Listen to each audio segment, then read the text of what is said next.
All right.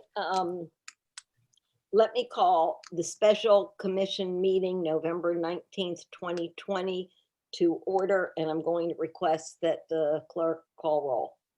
Mayor Weissman, Here. Vice Mayor Shelley, Here. Commissioner Evans, Present. Commissioner Friedland, Here. Commissioner Landman, Here. Commissioner Dr. Marks, Here. Commissioner Narodsky, Present. Mr. Wasson, Here. Mr. Wolpen. Here. You have a quorum. Okay, thank you. I'm going to ask that we all stand and say the Pledge of Allegiance.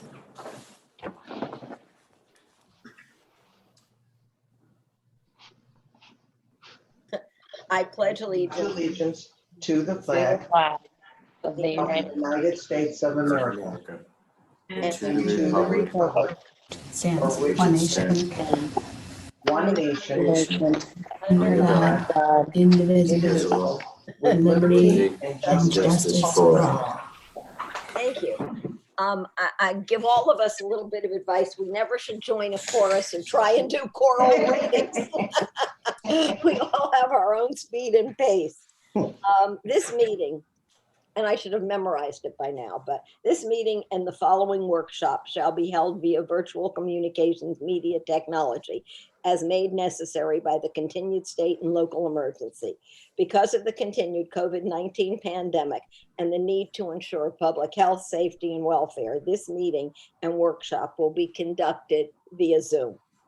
Due to the ongoing state of emergency and the recommendations from all public health authorities, the City of Aventura recommends that all persons view and participate in the meeting and workshop through electronic means. Members of the public have been directed on how to access both meetings through the agendas posted online and at Government Center. Members of the public will be able to provide comments via audio when the item is open to public comment. The city clerk will provide directions on how to participate when the item is open for public comment. We have one item on the agenda today, and prior to addressing that item, we have two proclamations. And I've been requested to read the two proclamations now. They're both for two doctors. And I have to say, these are our heroes. They're absolutely our heroes. And it's very personal to the commission.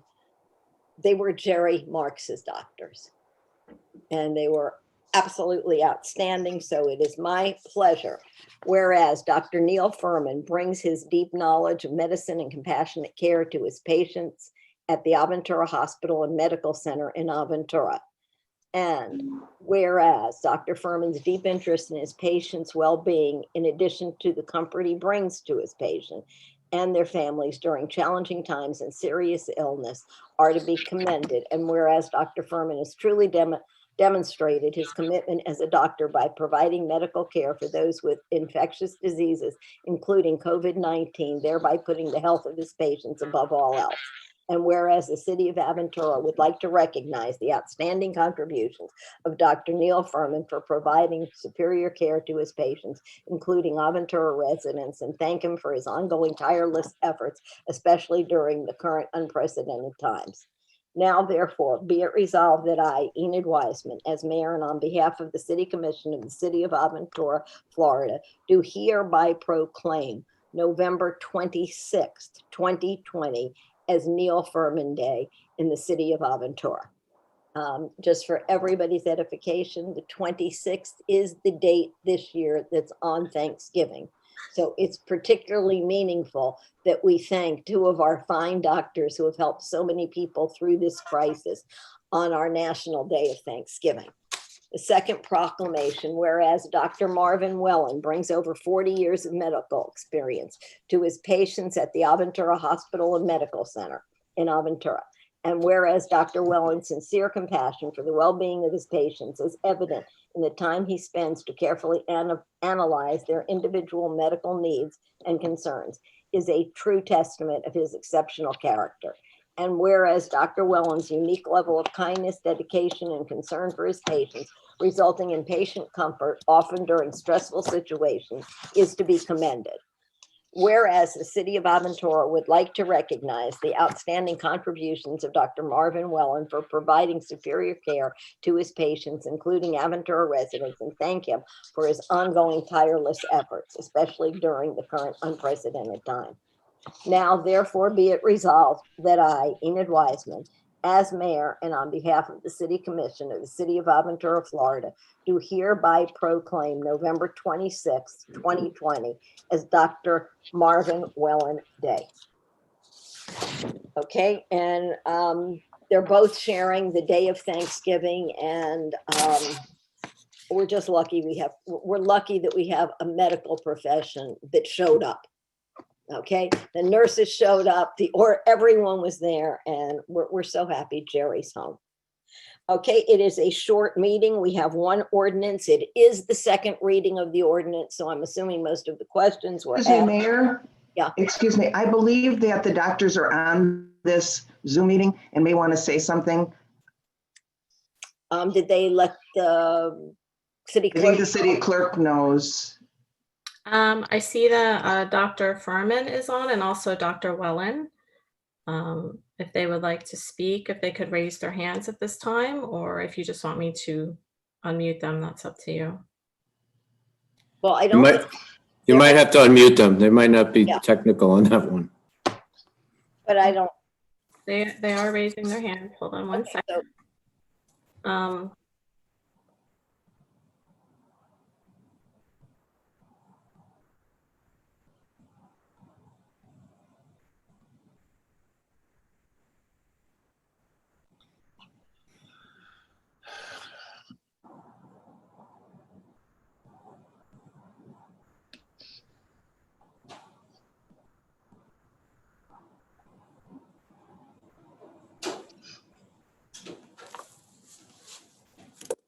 Trying to unmute Dr. Furman.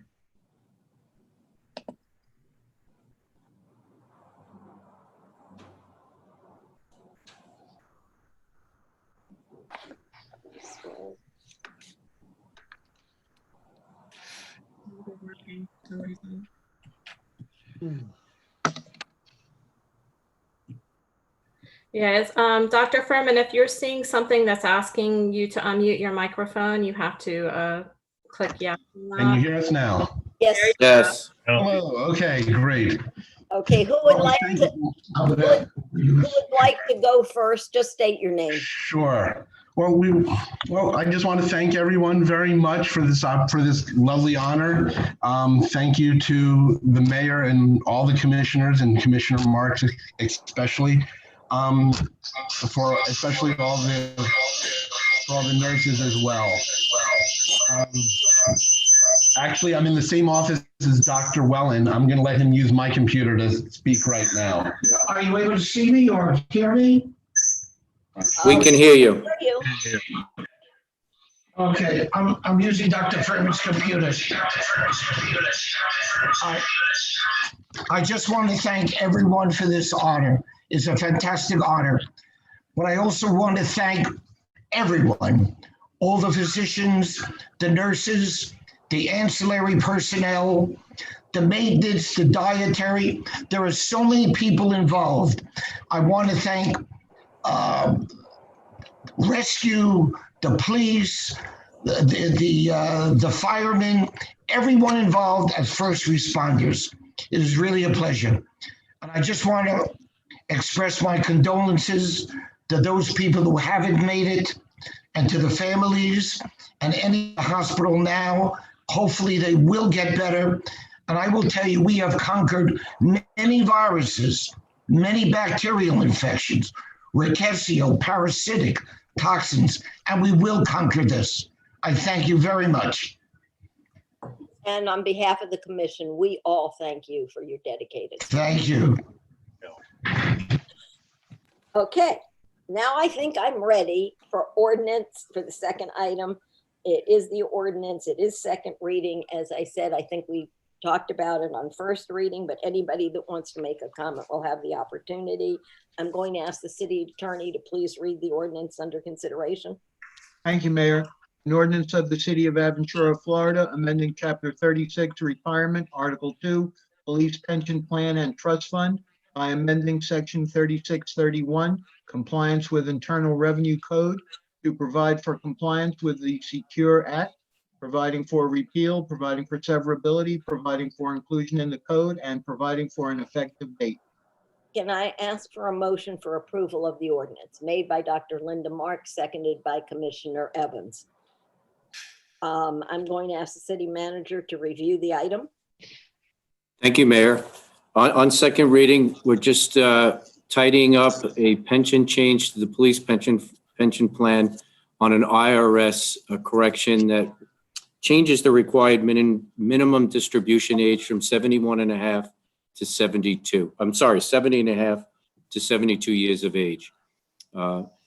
It's a way of letting people keep their money in their program, their plans until 72, and then they would have to take a distribution. Okay, any member of the commission have any questions or comments for the city manager? Okay, then I'm going to open the item for public comment and request that the city clerk review procedures for members of the public to provide comment. But I will say, if no one's hands are raised, we can just assume nobody wants to talk to this item. Right. I don't see anybody raising their hands at this time, Mayor. Okay, then I'm going to close the item for public comment and ask the clerk for a roll call vote. Commissioner Evans, Yes. Commissioner Friedland, Yes. Commissioner Hammond, Yes. Commissioner Dr. Marks, Yes. Commissioner Narotsky, Yes. Vice Mayor Shelley, Yes. and Mayor Weissman. Yes, Motion passes. thank you. Do any commissioners have any reports or information they wish to share? Commissioner Shelley. Yeah, just very briefly, Brian, myself, and Ron had a brief meeting this week, as we do once a month, with the investment advisors for the city's funds. For Rachel and for Jonathan, we have approximately any given time between $40 and $60 million invested in our reserve accounts for the city. When we do the budget for this year, Brian very wisely put together a budget that only anticipated approximately 25 basis points of income from those investments. Obviously, with the strategies now, it's very limited on what we as a city can put money into, but more importantly, because the interest rates are down to next to nothing, it obviously has an effect on our income in the city.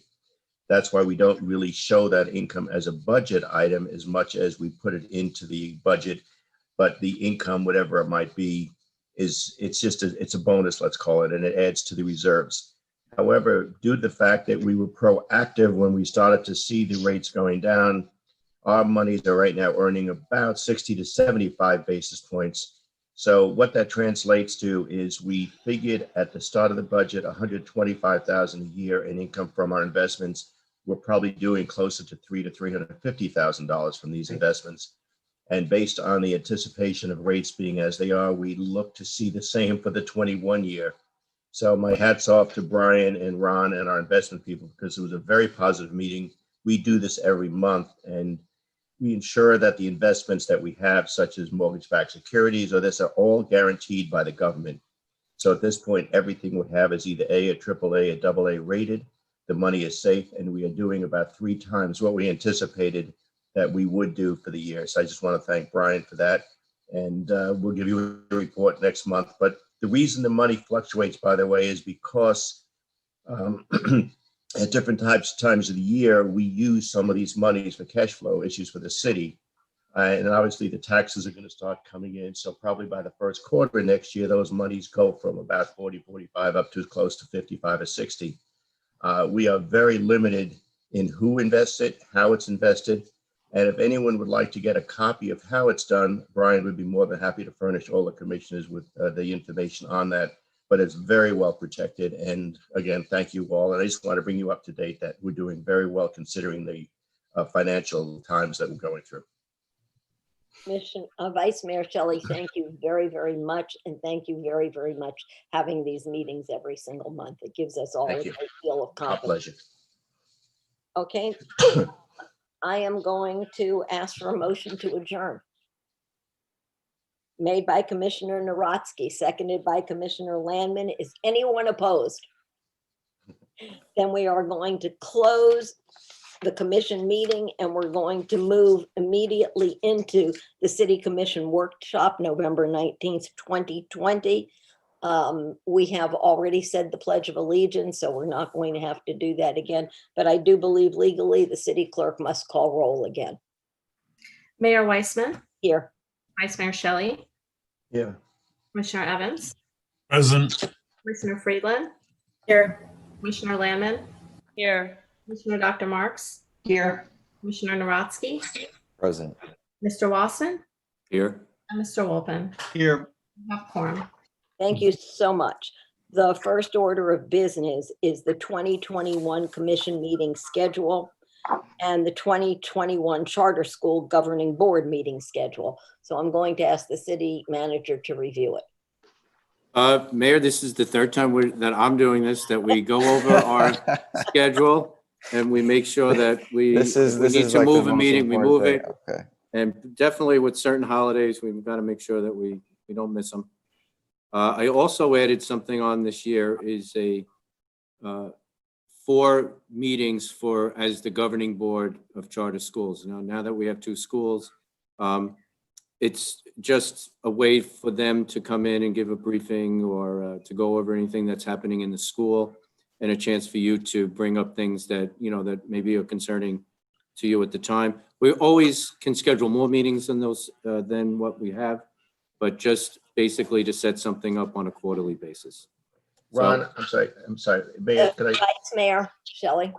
just quick question, Ron. Is this in place of the liaison meetings we have, or is this in addition to? These would be governing board. I mean, if we want to still continue to have liaison meetings, we can do that. That would be a decision that the commission would have to decide. Okay, thank you. I think I said this last time, David, there's not, and of course there aren't many, but we operate as 2 governing units. We operate as the City Commission of Aventura, but we're also the governing board of the school board. We are the school board for ACES and for SOFR. And those meetings are not in any other city combined. They're 2 distinct separate meetings. So I'm thoroughly in support of it. And I don't think it'll take away anything, but I would like to ask the city clerk to maybe go back and find, those were 2 ad hoc committees that we created. And again, the construction one, I'm pretty sure we're done building the school. There still might be some leftover, but the ad hoc means that when the issue that it's dealing with ceases, we no longer have to have those meetings. However, I will say, on the education component. And Bob, quite honestly, I don't know if we'll still have, it really depends how the Board of Governors meetings go. There's no reason to have everybody come twice to do the same thing again. So until we have it and see how it is, for one, I don't know if we'll still need to have the other meeting or not. The reason I asked is because the liaison meeting has become really very important now that we're into the operational standpoint of the school, that the whole commission sees what's going on with what Dr. Marks is doing. So if Ron is doing this on a quarterly basis, that might suffice, unless Dr. Marks thinks differently. But I think it's very important that everyone is aware of what goes on at these meetings, because it's now becoming operational, not pre-operational. Couldn't agree more. But not everyone goes to the liaison meetings, and everyone would be at the school board meeting because the legal responsibility. So again, we can do it 1 time, 2 times, have a conversation. Do we still want to do the liaison? Are we combining it? Because I have no idea. Dr. Marks. First of all, particularly with our high school, we have 2 more years of implementation until we have all 4 years and all the curriculum in place for our high school. And those are working meetings where there may be people who are interested in participating. There may be those who are not. A governing board generally is more of a policy setting board and more of a decision making in terms of those policies. whereas the liaison meetings are much more working meetings in terms of the down and dirty kind of stuff. So I would say that we should leave it open and decide, but a governing board would require all of us to attend. And there are people, as you know, Bob, from the past who have attended liaison meetings and others who have not, because as I said, they're very specific in terms of the real true operational stuff. So I think we should just leave it open and see how we do. Yeah, I'm fine with it. That's why I said we have to wait and see how it happens, how it plays out. And I would suggest that everybody reread your role as a governing board member. Correct. And it is a policy role. Mhm. And that's mainly what we deal with in a new school. And as Ron said, he just put 4 dates down. If necessary, it could be 6, it could be 8. It's up to us. Mhm. So if I'm looking correctly, I mean, Ron, when do you have the first, January 21st? Okay, is the first governing board meeting. So yes, Mark. I was just gonna say, because I remember seeing the dates, it's actually helpful what you just started to do. Can we go month by month and just I'll review read every, it. okay. Okay, so first, the governing board meeting schedule. January 21st, April 15th. Can you say the times, Enid, Mayor? I'm sorry, what It time are doesn't these, have a time. what time are these meetings? They would generally follow the workshop meeting, They'll Oh, be the perfect. same or they as could the be workshop before the meeting, workshop.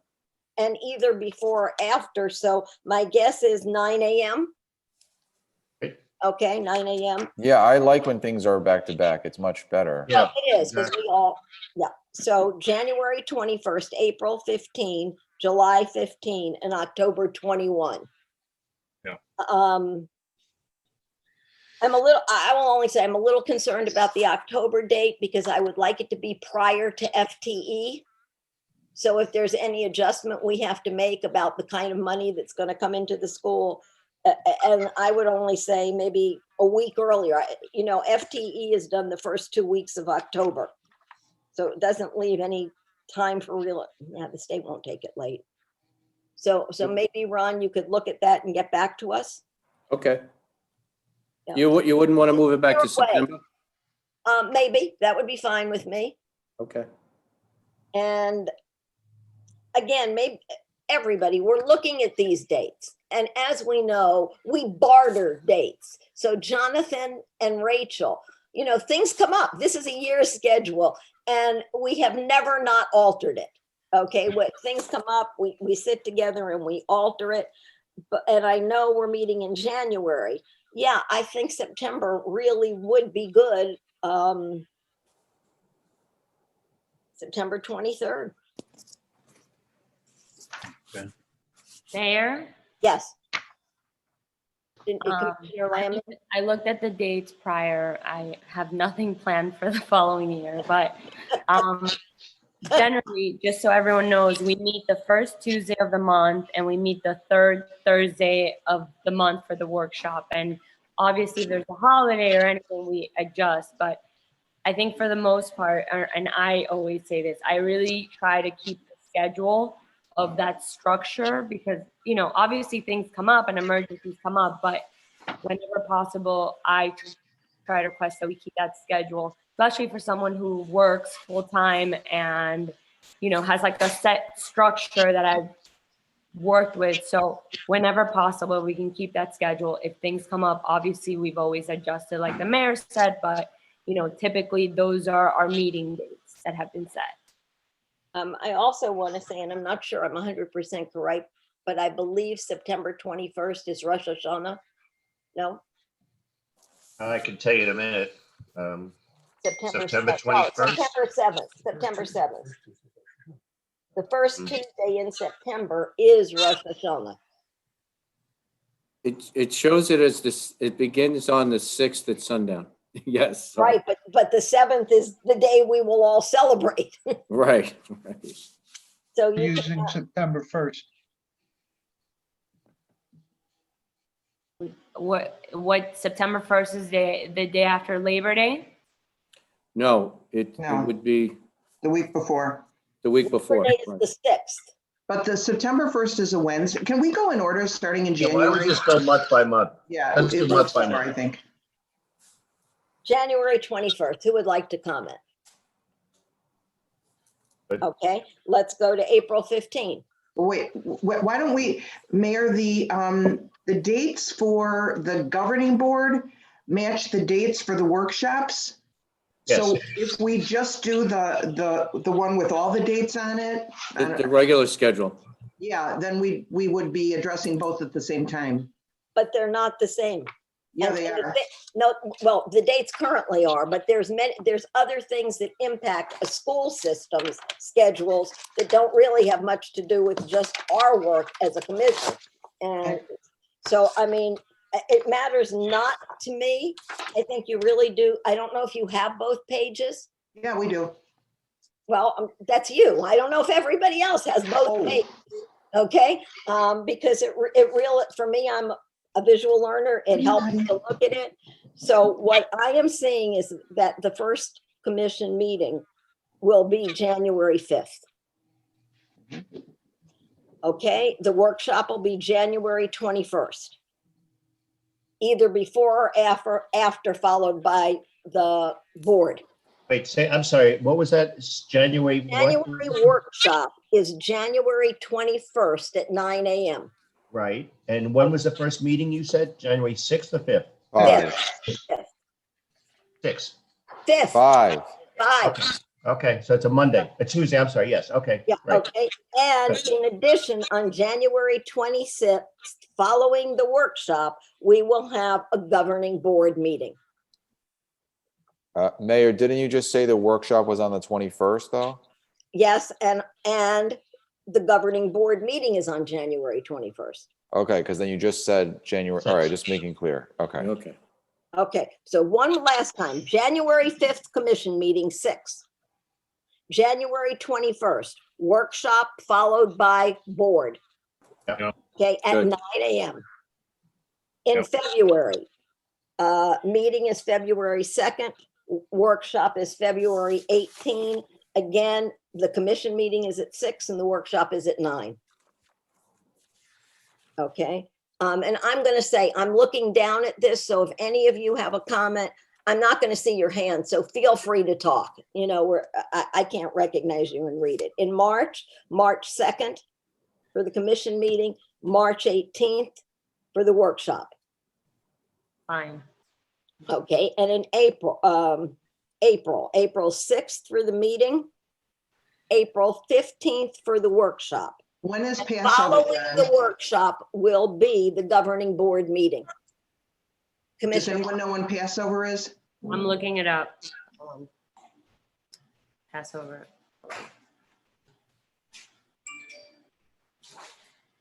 Passover starts Saturday, March 27th and ends Sunday, April 4th. So Oh, we're- okay. oh, we're good. Okay, We're good. Yeah. okay. May, the commission meeting is May 4th. The workshop is May 20th. I don't know what you do with the request, but I don't get back from England till May 6th. So I don't know if you want to alter it just for me. So I just wanted to let you know. Okay, so. I don't even know if I can go to England yet, but I mean, No. if I can, I would come back on the 6th. So. Okay, Brian, I can say, Jonathan, we've done this many times before. So Ron, we're looking at May 4th. Mayor, if I could, unfortunately, I leave out of town May 6th. Okay. So leave it as it is then. Leave it as it is. How long are you gone, Mark? I'm coming back right before I like these May dates as they are because I come back right before the other. meeting. Jonathan, can you get on a Zoom call with us? That's what I was gonna ask Mark. Oh, yeah, well, probably on Zoom maybe at that Yeah. time. Right. Or at least we could have you on audio. We could have them on Let me audio. tell you, Zoom comes in very well from England. I'll try- It I'll try to actually do does that. a good job in Russia too, as our students have said. Yeah. Keep it the same. Keep it the same. Okay, we'll keep it the same. In June, it's June 1st for the commission. June 17th for the workshop. July 6th for the meeting, July 15th for the workshop. I cannot do July 15th. Can we move that 1 week later? Yeah, to the 22nd. Yeah, That's fine with me. And Mayor, I had a request if I could. We currently have July 6th as the Tuesday night meeting. That's like right after the July 4th holiday. If things are normal, do people travel or anything, you know? yeah. Just Yeah, but you don't easier. think people will be back by? School Is, starts.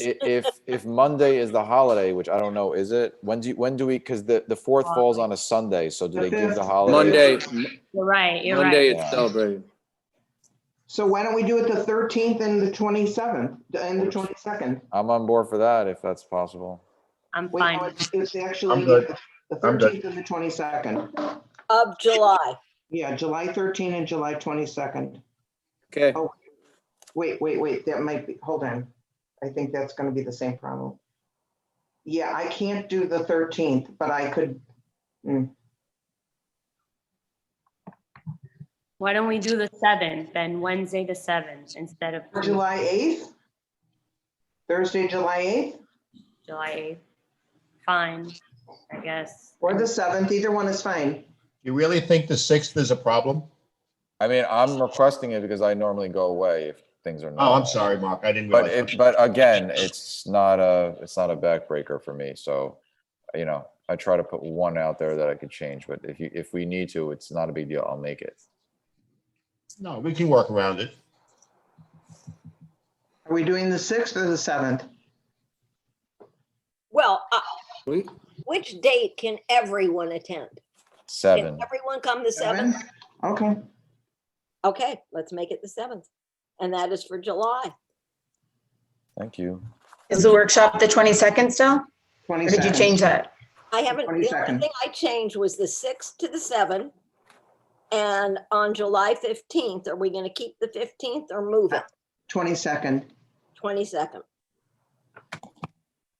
Okay. All right, in August, we have no scheduled meetings. It doesn't mean that we won't have a meeting. Right. Things just come up, and my guess is prior to the opening of school, we probably will have a meeting. September, it's September 1st. Is that a Wednesday, Ron? Yes. And why did you change it to a Wednesday? Rosh Instead of- Hashanah, because it's Rosh Hashanah. yeah, just because of the holiday, Holiday. Wait, when is Rosh Hashanah exactly? the Rosh 6th Hashanah is into the 7th. 7th. So what does it have to do with us having the meeting on the 2nd instead of the 1st? It doesn't, it's just close to Tuesday, that's all.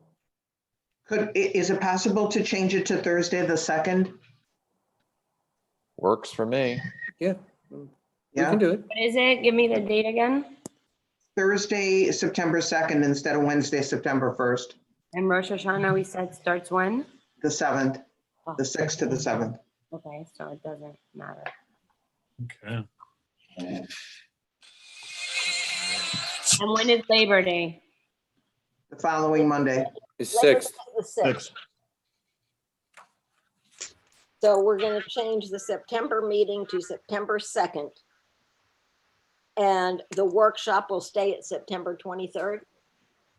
Yes, Okay, October 5th for the commission meeting, October 21st for the workshop. Yep. November 2nd for the meeting, November 18th for the workshop. And I want to put everybody's mind at rest. We know from today to the next year, there will be things that will come up along the way. It's important to us that everybody attend, and a common practice is we do just what we're doing now. We get out our calendars, we look at it, and we see when we can meet if something should come up. The one thing we Right. won't have to adjust for this year is the skiing trip.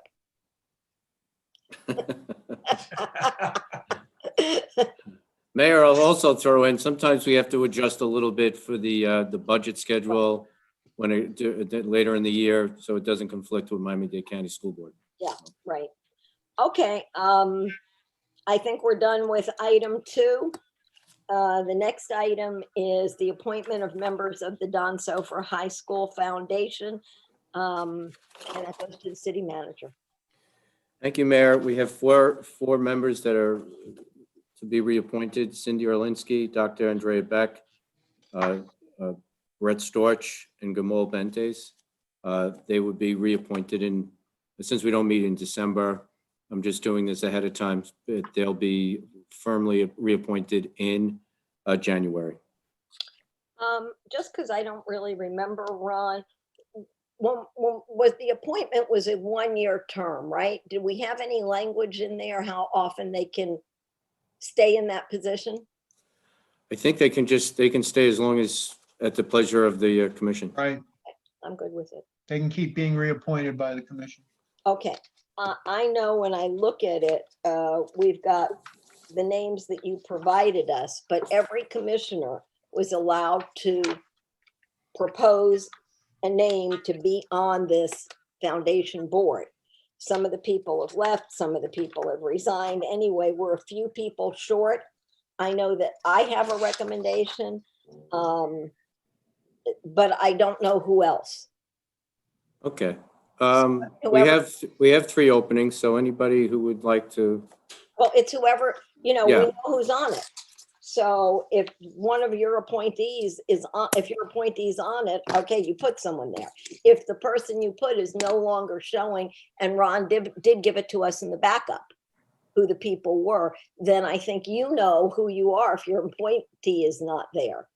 And you'd be the person that, let's say by next month, 2 weeks, whatever your pleasure, that we reach out and talk to people. So we have a 7-person functioning board. Why don't we put them on at this January meeting? Fine with me? We just need the names, and I'll take care of the rest. Mayor? Yes. Commissioner Lamb? Yes, I just want to thank everybody who's on the committee, but particularly my appointee, Brett Storch. I know it's a time commitment. I know, she doesn't necessarily have high school age children, and I know she's doing this to be involved in our community. So I thank all of the appointees, but especially mine. And I'm so happy to see that she's still on it and she's involved. So thank you, Brett. She's our secretary. She does a very good job. We're the new baby, right? Yes. Okay. Well, as I said, I know I have an appointment. Does anyone else know that they have an appointment? That whoever they appointed dropped out? I'll reach out to them and we'll talk Okay. about it. And Alyssa, you would have the minutes from that meeting of, from where people made their initial appointments. Yes. Okay, so we can check and see which commissioners. All right, item number. Mayor, Yes. going back, just on that topic for 1 minute. If you have an I know this group right now is working beautifully. They're working hard and they're doing good work. And all of the people who are on the committee right now are really, really moving forward together. So I guess it's a question for the attorney, if you or someone else has someone that they want to add, why would we want to wait until January when we could get them going now? Because the committee is actually up and really running well. I'd like to have time to think about somebody, that's why. Wait a minute, we don't meet in December. Yeah, right, that's the point. So in order not to have a meeting in December, we do it in January. But I mean, you don't want to appoint your person now? But we have to have time to think about who the right person would be, Linda. Right, I see. right. I'm not. Okay, thank you. I will once again say, this is not a normal committee appointment. This is somebody that understands the role of development, and it is creating and sustaining a foundation that has probably a very good sum of money. It's a fundraising job. Not everybody likes fundraising, nor are they good at it. But I would also, whoever the other 3 are, I would say, we need to look to the business sector, the banking sector. Bob's nodding his head. I mean, I think we've got a great group and they've really taken it, but we're a very professional city. And Yeah, there's this is more fun. Yeah. This is more business than education for the moment. Yeah, it's very important. And I know these 4 people, and there have been changes with that, but I think we can wait till January. You know, people can't even really be together yet. Okay. And I'm still thinking, but, okay. So Ron, I think it's item number 4, Item presentation. 4, I'd like to just ask Cindy Orlinsky, who's the chairman of the foundation board. She's going to do a presentation and kind of really address some of the things you just spoke about and what they've been doing and what they've been working on and their future plans. They really have been working very well together. It's different from the time it started to now. And I think you're going to be happy with some of the things you're going to hear. So Cindy, if you could. So Cindy, let me recognize, first of all, let me thank you on behalf of the entire commission for stepping up to the plate, taking this on. It's always the busiest person that takes on the biggest projects. We have a great deal of confidence in you, and I want to thank you for the entire commission. And now you can present us with your update. Okay. And just one small comment about, I know I was on while you were discussing appointing new people, and you're right that we need to diversify, but if you might be so kind to include us, because we know what we're lacking and we can identify very quickly the type of people that we need on the board to make us move forward, you know, so you can take our comments however you want, but I think they would be helpful since we're in it doing it, and we also have recommendations, so you can interview them and do whatever you please with them, but people that are influential that aren't necessarily from Aventura, outside of our little bubble, things that could help us move forward in a different way. But that's it. Okay. So I'm assuming you all, because I can't do PowerPoint, got our presentation. Did you get it? No. I sent it. I sent it to everybody. I'll resend it right now. Hold on. Yeah, I didn't get it. Okay. So I'd like to wait for that because it will help us move along through it.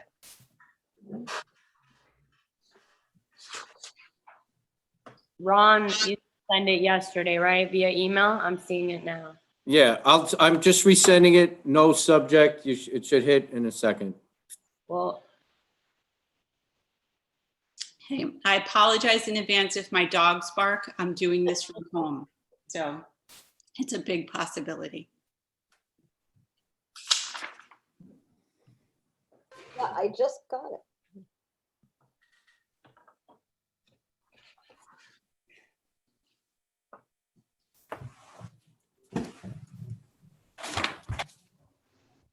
Does everybody have it? Yes. Yes. And all right, let's try it this way. Anybody that doesn't have it? Okay. And Cindy, I think you can begin. Okay. So there's a short agenda there. I'm going to move past that. You guys can read that. And you have the pictures of the foundation board. We only added one vacant seat because that was the most recent person who resigned. And so we look forward to getting the other 3 that are missing. Our board has been working together tirelessly and have different ideas and different approaches. And one of our board members, Andrea Beck, thought it was super important and agree with her that we get the thoughts and comments from Donsofer. So this is a quote that he gave us, which will be going into our marketing materials, which will be presented to sponsors. We created a short mission statement. So we stay directed as a group to connect and inspire the community, where we create nationwide partnerships to raise awareness and funds to provide financial support, ensuring educational excellence, securing unique growth opportunities, college preparedness for our students at Donsofer High School. Okay, and where are we today? So what you don't see and what's been going on behind the scenes is we as a group have public monthly meetings that we notice. Each meeting, things have changed. Like you said, people have resigned, people have left. So when you move 2 steps forward, we're taking a couple steps back to regroup and redo because we're missing people and activities and responsibilities that people took on that no longer can be done. So we're taking them on.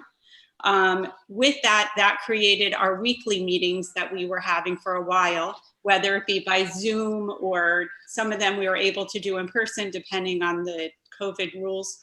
And during those weekly meetings, we created specialty meetings. So within those specialty meetings, some of us on the team don't know how to raise money and don't know how to ask for a lot of money.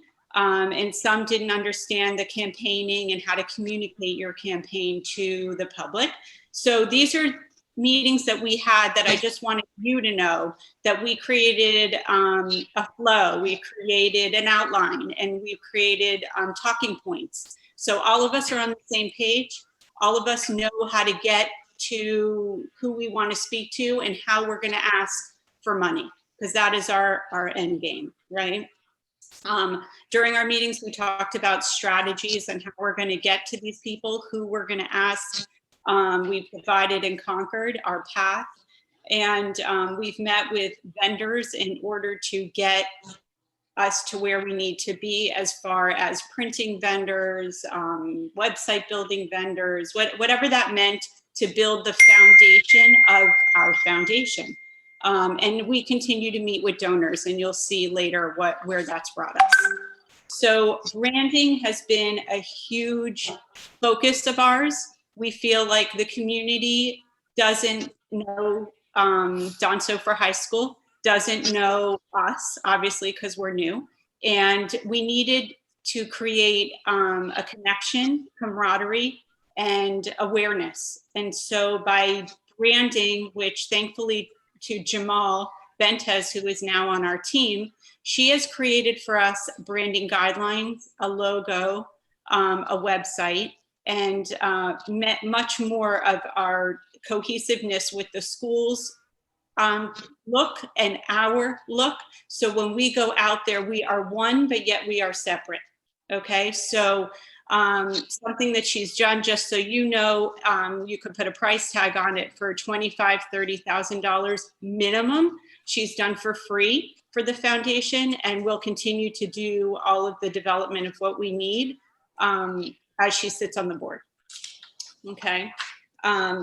When you turn the page and you see this, I hope it's in color for you. That is our logo. Okay, Aventura High School Foundation. So we copied, the Aventura High School logo, and then at the bottom in a modern font, we put foundation. So that's what we're promoting, and that's what's going to go on all of our paperwork. This is phase 2. So you see we use the compass as the @ sign to be a little bit more modern and creative. Jamal came up with that. And the font is more modern than the other fonts that are out there that we're using. But this will be phase 2. So when we go into print material and we go into t-shirts and things like that, we hope to be able to use this as, marketing ourselves out there. We've created, since we've met the last time, we have an email, we have a website, we have a Facebook, we have Instagram. We're not doing Twitter because none of us have the time nor the energy to go learn it and start tweeting about the foundation, but it is getting out there. We've done very few posts on all of these things, which you'll hopefully log on to, because we want to do it the right way. And we are just at the point of asking for the money. We've asked and we've gotten, but we don't want to just start putting out information on our social media because we really have nothing to speak of yet. We're just creating content. We're trying to pair ourselves with the school to get better content.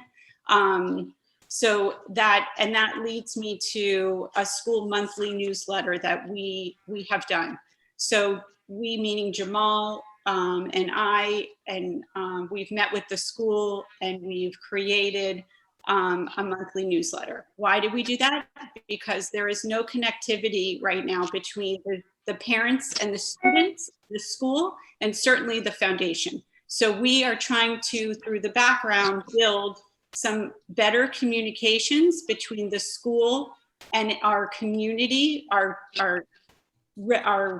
student community. And then ultimately it'll be our community outside of the school. So right now, the newsletter is all about school. It does not mention the foundation yet because we're not there yet. This is the first one that went out. It went out last month. There's another one, it'll go out December 1st. It needs to go out more often. It needs to be more encompassing, but it's baby steps, and we are certainly not in control of everything that goes out from the school, but we're working on trying to create awareness in the background, and you'll see how else we've done that moving through Cindy, Cindy, not to interrupt, could you make sure the commission gets copies of the newsletter? Because I didn't see this and I would love to get this. Yeah, so that's part of my concern is, and I hope moving forward we can do as a school, and I'm not talking as a foundation, I say we because my son goes there, a better job of communication. We are failing, okay? It's disconnected, it's disjointed, and we are working as, parents and school to try to fix that. And there are easy ways to fix it. And really, to tell you the truth, CROP does an amazing job at it. University School, Miami Country Day, there are models, we just copy them. That's all we need to do. We don't need to recreate the wheel. But that's a whole nother subject. And the answer is yes, you should be on the mailing list. And that's part of, the check, like, is this done? Is this done? Thank you. And it's not been done yet. But that's also school, not foundation. It's just, in order for us to have a successful foundation, the school has to have successful communication. And when I stepped onto as president, we had no communication. And that was no one's real fault, only that the school was up and running for maybe 6 months and then shut down. And so all these groups and parent clubs or whatever they had, no one got going. So it's no one's fault, but that's not an excuse anymore. So we can't, the pandemic is here, it's not going away, and we need to be able to work with it and around it and not use it as an excuse. So there are solutions, and I'm working on them as a parent in the background, but it's going to take time. It's just going to take time. So, but we're there, we're doing it. That's the only thing. Okay, so back to this presentation. Okay, so we're on this page. Building, I wish we had PowerPoint on here. Building the future of Donsofer High School. Okay, so the opportunity of our foundation of what we have found is we're able to increase social mobility, growth, opportunity and career paths, fulfillment, and college acceptances. In addition to that, with the foundation, we are certain and want to make it a requirement of our donors that not only are they giving money, but they're giving internships or job opportunities or coming and speaking about career day, staying connected to the school. So we don't want it to end with a donation, because that will bring future donations if they stay connected in some way, shape, or form. So that is the opportunity that we're arming our team with, and hopefully future people who join the foundation. So we've created this capital campaign. I spoke to a bunch of commissioners about it in advance. Some of you have seen some of these numbers, and the mayor, and kind of gave us the approval of, what things should cost in the school. So we have not made this public yet. When I've spoken to certain law firms, organizations, restaurants, they are so excited to be a part of it and put their name on the school. So as I sit here today, I'm not concerned about getting donations. The big ones are going to be the harder ones, but I'm not concerned. We will get them. It's just doing it the right way. Not going to jump in and just say, here's 2 pages. Can you give me $30,000? It needs to be done and built the right way. And we're getting there. And this packet or PowerPoint that you're looking at is part of our marketing campaign that will be presented to all donors, not including the school stuff, but it'll be a beautifully printed package, because although social media is important, print is more important as far as the people that we're going after to donate the money to the school. and being able to sit down with somebody and hand them something that they can go talk about with their board and their people that they need to get approved. So this is on its way. Currently, we have commitments from the Aventura Police Department, which you guys will ultimately have to approve, but Chief Pegues was so nice and thought that the flagpole would be appropriate from him and from funds that he has, and I agree with him. And that's a $10,000 cost. And then City Bikes has agreed to do our bike racks, which is appropriate. And I've spoken to some local businesses just to give you, some little ideas of who I'm in touch with. Drone Nerds, I've spoken with them, and they're potentially interested in, well, it looks like they're interested in the drone department, whatever. We got to figure out what that's going to be. A huge car dealership is potentially interested in the football athletic field, and a local law firm is potentially interested in the lobby. So again, I have not given them anything. I have not given them this. I haven't given them anything because I want it to be perfect before I start asking for money. Okay. And wait, Cindy, on that note, I'm sorry to interrupt again. David, just a quick question for you. If we do business, let's say, with a particular vendor, are we able to ask them for a donation, or would that be a violation of the ethics? We could, as long as we do a community outreach, and the foundation's more flexible than the city. So yes, the foundation may seek donations in a more flexible way than the city commission. All right, so it shouldn't be the commission, it should be the foundation that's doing it. That's correct. It's the We could foundation. give them, but we could supply them with names of people, correct? That's correct. Okay, thank you. Yes, and that's on my thing. Ask the commission for help. That's Okay. so one of the tasks that we have for the commission and the mayor is that we need your help. So we are limited to who we know, and we are not limited as to who we can ask, but it's a lot more helpful to ask somebody that's a referral rather than a blind phone call, right? We have lots of ideas as to who we can call and what we can do, but we have 7 commissioners, that know different people than all of us, and we are happy to call and make those meetings and make that ask, and you can educate us how much you think they'll do, what you think is appropriate as far as placement in the school, and we are happy to go about doing that. But we arm you with give us the information, give us the names, give us the people, the companies, whatever it is, because we're ready to go ask. We have our paperwork ready to go after this meeting, and we were planning on doing it really December. So January 1, we can come in with some of this money and get done some of the things that we'd like to do for the school. But we welcome it and we want it. So that was on our list to do. Okay. So moving forward, that is our capital campaign, and this next part of the presentation speaks to the campaign, the Compass campaign, which is our campaign within the school. So we have the general campaign, basically, is what this is called. So the general campaign is focused on how we can raise money generally within the school, that goes to the foundation, other than what the school's doing, what we can do. And one of the great ideas, which actually Andrea Beck came up with, looking at the compass as our logo, which is the school logo.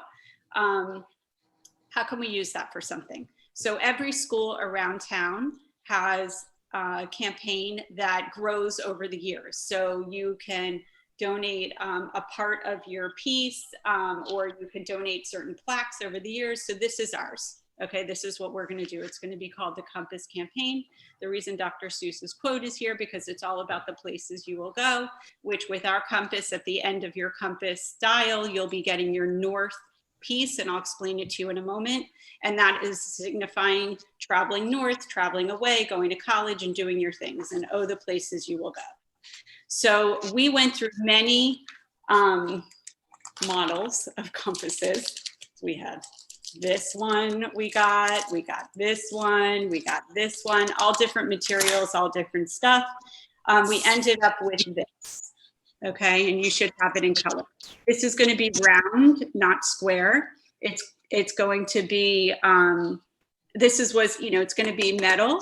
And I don't know if you can see, but here's a little piece, that is stuck every year. And each year it'll go on your directional, okay? And they come as a package. So Orvieto has designed this for us. It will cost us $21.75.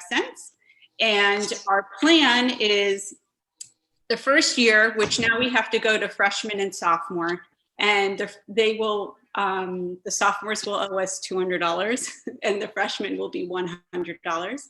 But it's a yearly donation. Okay, so to get your compass with your name or whatever you want to put here, and your first directional point, it's $100. And that will be on the walls of the school. So as you walk into the main hallway, which is white and empty, on the right-hand side is going to be your compass. And it's going to have a plaque like this. This is clear, if you can see it, and it's going to say inaugural class. And, we're going to come up with what it's going to say. And they're going to be there, and that's their legacy at the school. Every year, we plan to have a dedication ceremony, because why would they buy another directional point, right? They're probably going to forget about it. The parents aren't going to care about it. So we'll be calling on all of you to attend the dedication ceremony. And at that time, every year, whatever that decides to be, the student will get a certificate, a compass certificate. We're going to come up with what that's going to be called. Their directional point will be, presented on a paper, not actually given to them, and a thank you and some kind of VIP experience that we'll create for them. Hopefully it'll be in person in the gym or at the school for sure, if we can. And then at the next day, the school will adhere their directional point onto their compass. And so they will grow every year. And at the end of the 4 years, they will have 4 points on their compass that will remain at the school. That's the idea. Okay, so that's our one fundraising, and that pot should grow.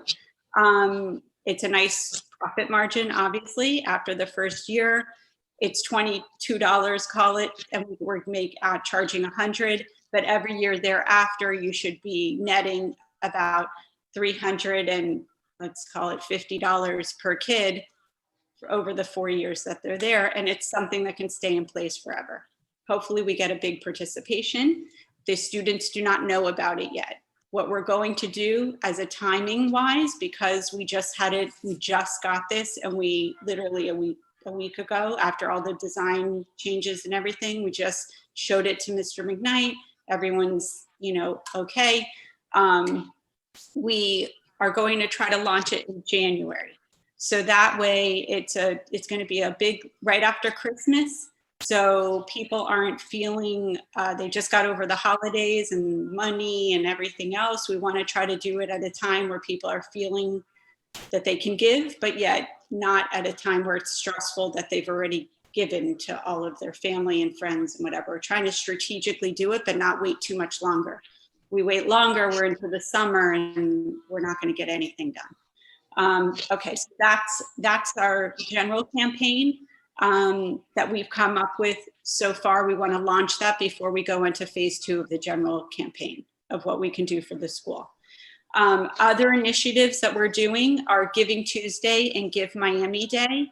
So Give Miami Day will be in November 2021. The paperwork has been submitted and we're working on that. Giving Tuesday is December 1st coming up. We have submitted all our paperwork. We have we're going to be launching the website as launch. It's just not live. We're going to make it live with a PayPal option.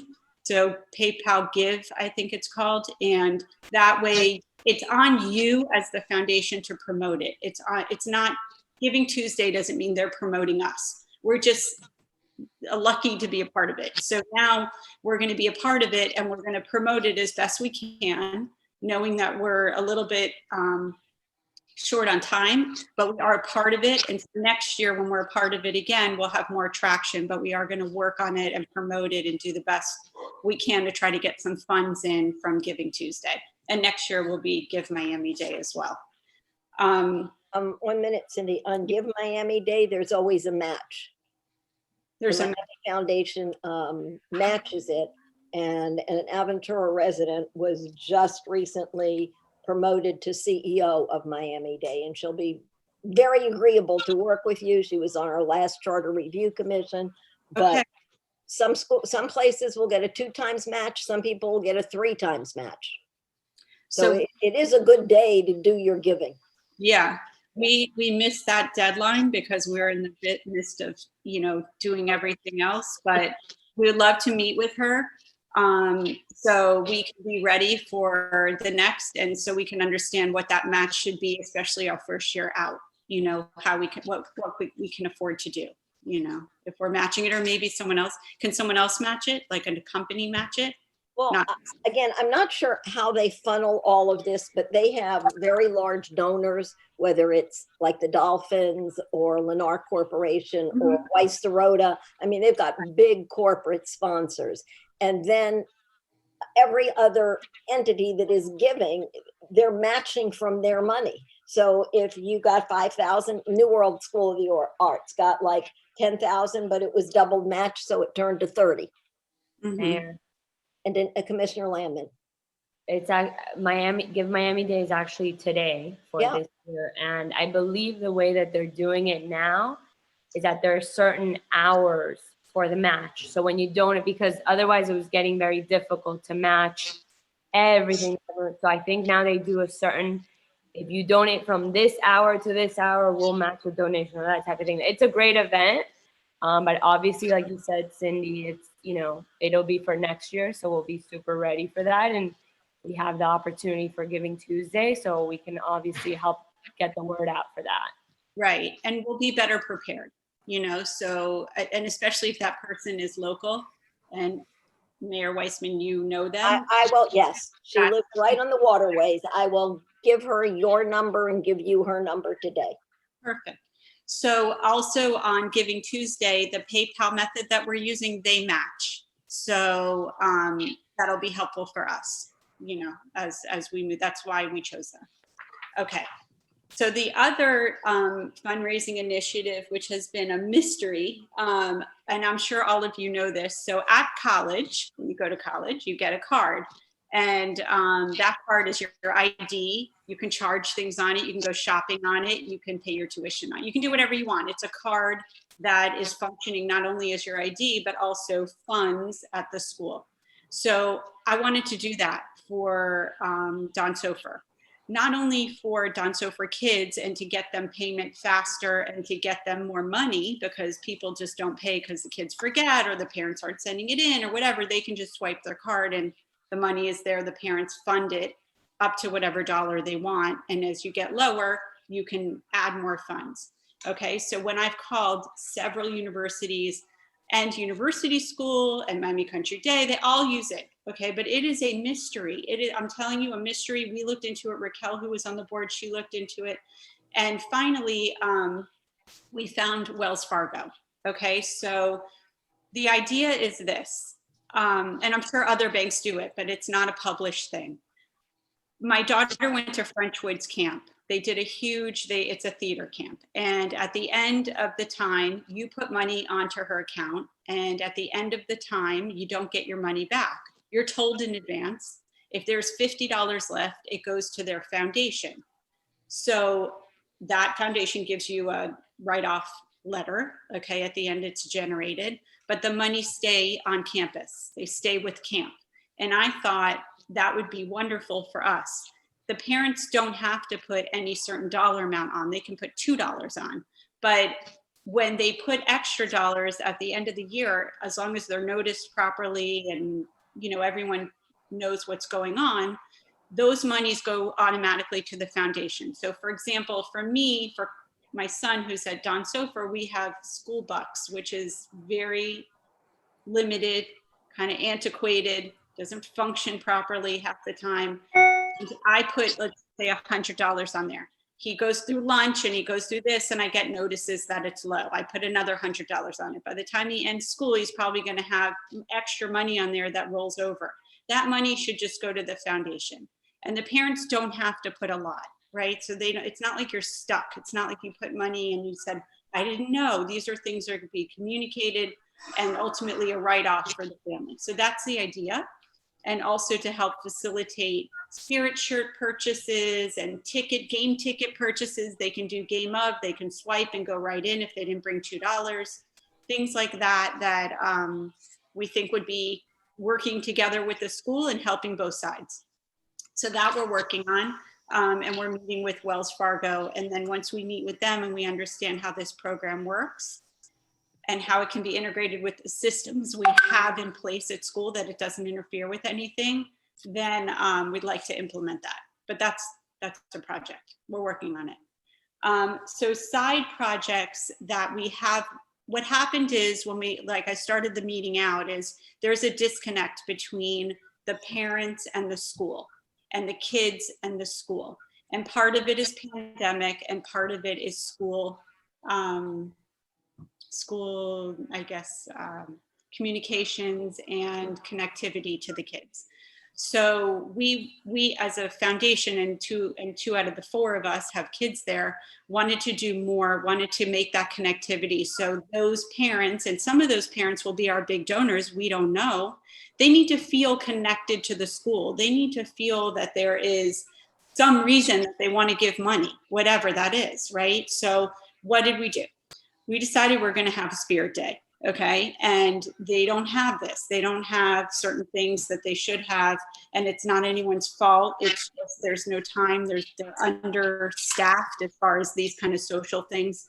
And they need parent involvement. Really, you need parent involvement. A lot of times the schools depend on the PTA. Well, they didn't have a PTA. There's no such thing. It's called PTC. And what they tried to do last year didn't exist at all this year. So, last year didn't exist either. So anyways, we created on October 30th, a spirit day. We had long sleeve t-shirts with the logo Donsofer going down the arm and the compass here, all donated for all staff and all kids. Every single kid in the school, whether you're a homeschool learner or an in-class learner, got a t-shirt. Every person that walks on campus got a t-shirt, whether it be from the officer to the lunch people to the administration. Everybody got one. We had local donations from all the pizza places, Serafina, Sicilian Oven, 800 Degrees. I mean, you name an Aventura pizza place and they gave us pizzas. We had pizzas. We had water donations from all the parents. We had 500 bottles of water, arrive. The balloons that you see in this picture were custom made by a balloon company that I know. That balloon art installation, basically, which lasts about 3 months, is a $700 donation. That's what they charge for individual letters and balloons. It's really used at bar and bat mitzvah. It was a huge impact and kind of like an Instagram moment for these kids. We had raffles. We had contests. We had a DJ. I got a DJ to donate his time and an MC. So there was music and they were social distancing, dancing and wearing masks and doing everything that they could do to make it, compliant, but they were having fun and they were smiling. And at the end of the day, most of the kids left with Chick-fil-A card, which they love, or $50 Visa card. They were thrilled. Whatever I could get for donations, or all of us, rallied together and got, this is what the kids were. Teachers got in on it. The administration was dancing. It was really important, and it brought everyone together. Every kid from that day left thanking, Mr. McKnight and everybody for allowing them to get out 30 minutes early and allowing this to happen so they could have some smiles and fun at school. It brought camaraderie, it brought connectivity, and we need more of that. So that way, those parents that were so happy, and all of them were, not one complaint, that their kid had this experience, now they're connected to the school, even if it was for a moment. So from the backside, that was our goal. We accomplished it, and we're going to do more of it. So side projects that we're working on to create connectivity, which is the next page, which this is being installed on Monday.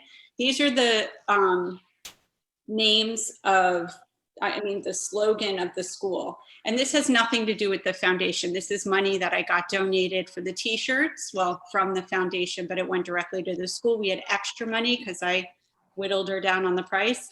So now we can do this in, installation. It's going to look like a brick wall. It's a sticker. It can come down anytime. It's creating more of like a youthful font with the graffiti. And instead of these white little posters that they have, which you walk right by, now you're going to see this. And this is going around their cafeteria walls on the hallways that are white and empty. So on the right-hand side will be your compass wall. And on the left-hand side for now, it's going to be this. And this was all of a $500, installation, which will make a big impact on the school, create some color and some connectivity to these slogans that they repeat every single day on the announcement. So that's that. And then in addition to that, what we did and what I did is, and really only Jamal and I could really do this because we have kids at the school. The other parents can't really step in and do it. And it's only because they don't have kids at the school. But I took the initiative and created all of the PTC committees, every single one of them. So I narrowed it down to the ones that they need for now. I'm sure there'll be more in the future, but we needed, from a fundraising part, we needed fundraising at the school. We need to work with them. We need to know, what are you doing to raise money and what are we doing to raise money and how can we work together and what do you need at the school? So that was super important. They didn't have it in place, so now they did. We needed a communication liaison. We needed this newsletter to go out. It can't come from us. It's got to come from the school. We needed a communication person to get going on what needed to be done. We need school spirit. We need the kids to be connected to the school. It didn't exist. Now it does. So we have a school spirit committee. We have an athletic team. Athletics bring the spirit in. They were in existence last year. We recruited them again. They're on board. And they're there. So on and on and on, right? So there's only 8 of them, keeping it simple and keeping it what's necessary for now. I think there was a list of 30 from the charter schools, which is ridiculous. Too many people. So what I've done is I've taken the initiative again, and I'm not by any means the president of the PTC. I promised my son I would not be on campus and I would not be involved in the school on day-to-day. So I'm not doing that, but I am in the background and I am having Zoom meetings with them starting next week, once a week. So everybody is communicating what's going on, what do you need, what have you done, and what are the changes. So now all that information can be put into the newsletter, given to Mr. McKnight and sent out to the community, to the school community. Okay. So that is the disconnect that we found that was super necessary to connect us all, and hopefully putting these things into place, which obviously you all know takes time, a lot of meetings and a lot of energy, but now they're in place and they're working. So it should bring us more connected from the foundation to the school, and we all are connected by emails and a WhatsApp chat and all that kind of stuff. So we're moving forward with that. And then some other side projects that we are going to work on through the foundation is we're going to get custom logo rugs. I'm going to get those donated. You have them I got them donated at ACES. You walk in, there's a big eagle on the rug. It's little things like that, but without having our logo everywhere and out having some kind of rah, we are the Barracudas, there's no connectivity. The kids don't feel it. So we're trying to add these little things that are insignificant, but significant in a different way. So a $300 donation gets us a lot when every day they step on a Barracuda. It means something. It's reminding them of who they are. And then the school spirit wear. So we are going to compete with Crop. Crop has their shirts at Publix. I don't know if you've seen it. And we want to have our shirts there. So we're going to work on that. What shirts are accepted? What can we do? How come we're not the local school that's in the local grocery store? It's our grocery store. We love Crop, but we're the local high school now and we want them to be connected to us. I asked Chick-fil-A and I asked 800 Degrees, would you hang up a jersey like when you go into these ski towns and they're supporting their little schools? Would you do that for us so they can walk in and feel connected? That's where our kids eat. That's where the kids walk to after school. They should see their jersey, their school up, hanging up on the wall, and they agreed to do it. So that's going to be done. It's just the jerseys are coming in. They just came in. We don't have an extra one, all that kind of stuff. So it'll be done. It's just a matter of timing. But we are going to do this. We want it to feel like a college town. We want them to use their Barracuda card at the local CVS. We want them to use their Barracuda card at Chipotle or wherever they're going, so they feel connected to the school, and we will get some benefit from that in the end. That's it. The end. Wow.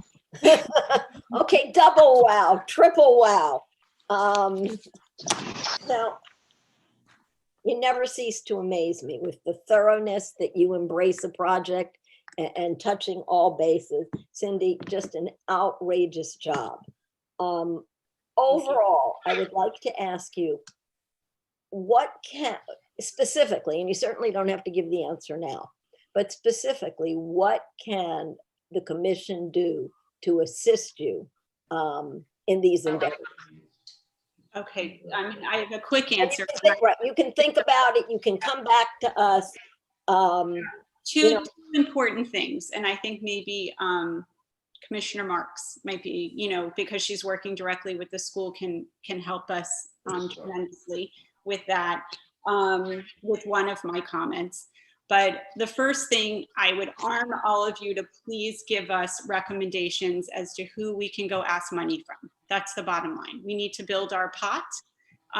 It's going to come quickly in the beginning, and then I'm assuming it's going to.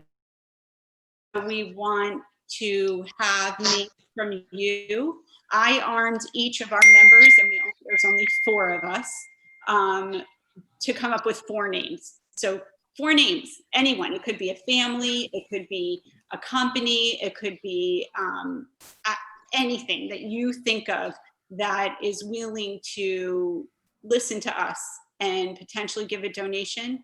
My selling point that I give, and I say this to the commission, is that there's only one name going on the athletic field. Do you want it to be yours for the rest of time? There's only one. We're not changing the name in 10 years. So this is why it's so expensive, and this is why if you want it to be yours, it's going to sell out. And that's a reality. It will sell out. So, and it works. So that's where, we arm you with 4 names if you can, or whatever you can come up with that would be helpful. And the second thing is, we want to continue the communication and the connectivity to the school. Okay. And we feel, and we're not blaming anyone. And we feel that we need to have these open communications with the school, not only from a foundation side, but from a school to the parent, and the parent to the kids, and the kids to the school. And there are ways to do that, that we can accomplish it. And that is, as a board to the school, that's one of the complaints that I'm hearing from the parents, and we're trying to fix it. So, and there are ways to fix it, but maybe Dr. Marks, we can sit down together and I can tell you all the solutions we've come up with, and you can tell me what you think and what we, how to approach it all. Okay, Dr. Marks has her hand up. First of all, let me thank you and your entire committee. You have done a Herculean job of getting us to move forward, and it's very, very much appreciated. 2 things. The issue of communication, there is no question, and I think the mayor will agree, this is something we're very well aware of. However, I'm not convinced that it is the foundation's responsibility as much as it is the school's responsibility to really understand the very important job it has of communicating. So I think we'll probably take that up. We have a liaison meeting on Friday. And wait 1 second, Ron. Okay. We have a liaison meeting on Friday, and I think that's something that we'll talk about. But more importantly, there are two members sitting here right now, myself and Rachel Friedland, who had the distinct pleasure or lack of pleasure of having to fundraise for campaigns during a pandemic. And I can tell you, as someone who is happy to ask for money for others, having to ask for money for myself was absolutely not something that I enjoyed for 1 minute. However, I think that there are two pros right now on this commission who would have lots and lots of names for you and who have made these initial contacts. So if you want to set up a time offline, I think that we can probably help you a lot in getting people who truly support the city of Aventura, who truly care about the city of Aventura, and may be very willing to help. So I am actually volunteering myself and Rachel, although I know Rachel can speak for herself, but we sure did it. So I'm happy to do it again for something as important as our high school. Okay, My pleasure. That would be great, and I agree. You guys had your own Herculean effort to get through to where you're at. Congratulations! I didn't congratulate everybody. Thank you. Okay, I think Commissioner Landman would like to speak. Yes. Yes, I echo the sentiments. Very impressive presentation from a communication standpoint, getting the branding, the look, the logo, the feel of something that's, real, tangible, something that we can, take with us commissioners and go promote and say, look at what we're doing. I'm very, very impressed. So we'll definitely be, in contact with some potential donors or people in our community who would be a good fit for all of these things that are available. And again, I thank the whole committee for really putting a lot of hard work and a lot of hours, because I know this takes a lot of time to, get us where we need to be. And this is great. Thank you.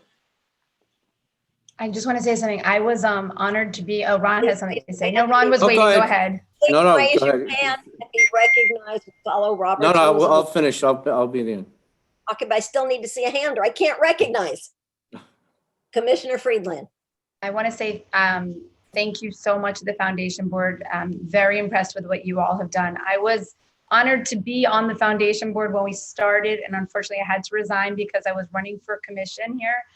But I know that some of you didn't know what your task was going to be, all this fundraising, and it looks like you have done an amazing, start in a job, and I'm really impressed, and I'm so happy to see what you're doing. And as Dr. Mark said, I will be happy to try to put you in touch with some contacts. That was going to be my job anyways. So I think, except for anybody that, got into a commission without having to really campaign, I think that probably every commissioner has had to fundraise at some point.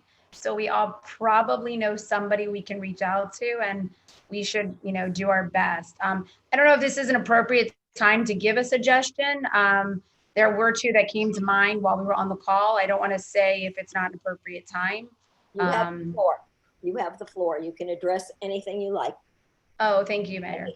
I was just, and these are not contacts that I reached out to for my campaign, and maybe you've already reached out to them, but we obviously have a new uniform company in the city, and I think even Mayor Weissman may know them. I don't know if they have offered to help in any way, I believe. I think that might be a good connection for the school since, they're obviously here, and I don't know if that's someone you have reached out to. But that It's a different company at the high school, I believe. Wait a second. Guys, I gotta see your hands. And quite honestly, it doesn't matter whether he's the Donsofer rep or not. Everyone can be reached out to. Okay, so that was one that I was thinking of. And the other one I was thinking of was the whoever has the food vending contract. I mean, obviously these are just additional, donations to the school board. I don't know the name of the company that has the contracts with our food, but maybe somebody can reach out to them if they have a contact. And then we can talk, in the future about actual people that donated campaign wise, but those were two that I just thought of while you were talking. Okay. City commissioner, city manager. Hi, just to really first of all, thank you, Cindy, for the presentation. A few things were said, and I think it was more in generalities. There's two types of communication, I believe. There's communication for spirit and a lot of the fundraising and activities and that connectivity to the school, that, you know, the Barracuda spirit. I know if you walk in that school, I get it right from the front door, and you get it right away. There's also communication with parents that tend to be more official, that what's going on.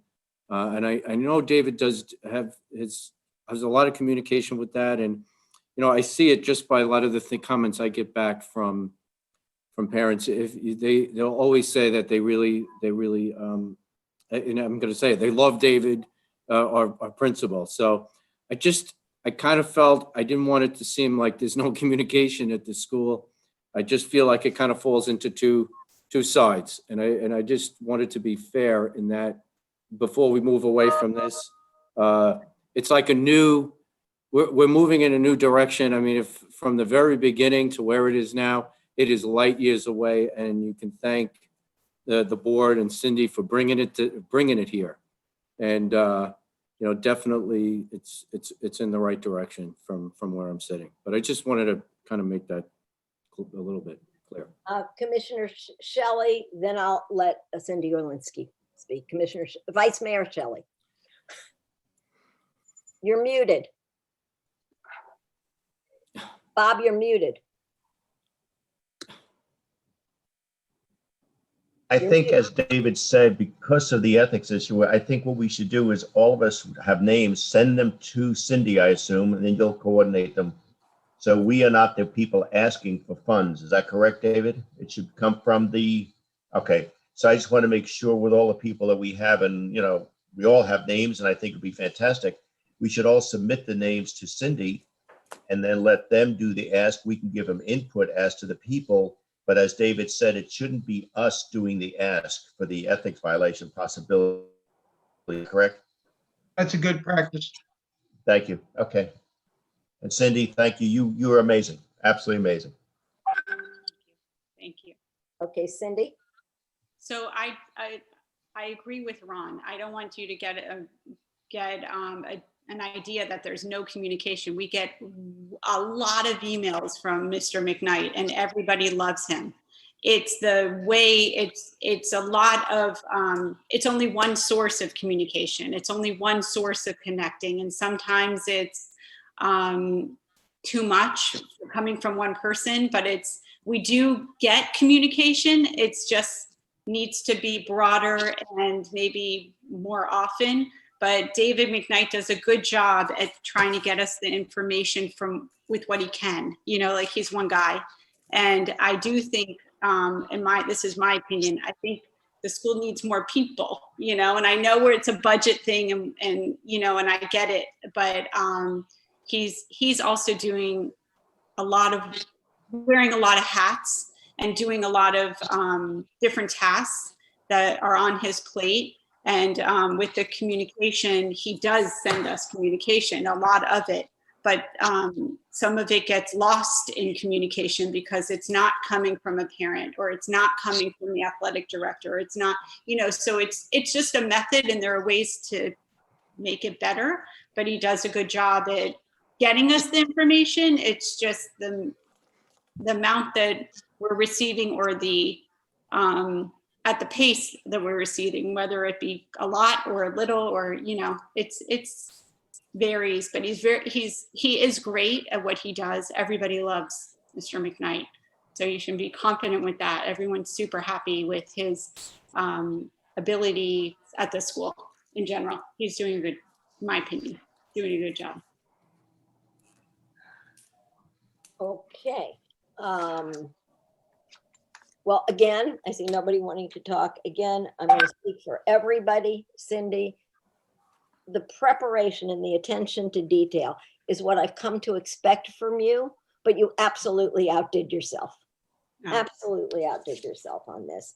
And like Commissioner Shelley said, I think everyone here will be providing names for you and an introduction for you. And I just think what you've done is incredible. Wow. So the next item of business is Is, Item five, City Manager Romero Brito mural. this is, I hope everybody can see the picture of a mural that was Brito designed. There's a family that has a child in ACES that's close to him. I guess he'd agreed to this design, and the family who owns a tile company wanted to put it, have it installed on like ceramic tile and then donate it to the school. I really just wanted to get your opinion if you liked it and if you were okay with us putting it on in front of the school. It's kind of very unique, and of course it highlights the eagle of the school, and it would be something that when the parents come in, they see it right at the front door when they're dropping off their children or anybody's going into the school. Any commissioners have? And there's no cost to this, to us. That was good you said that. Any commissioners have a comment or anything they want to say about this?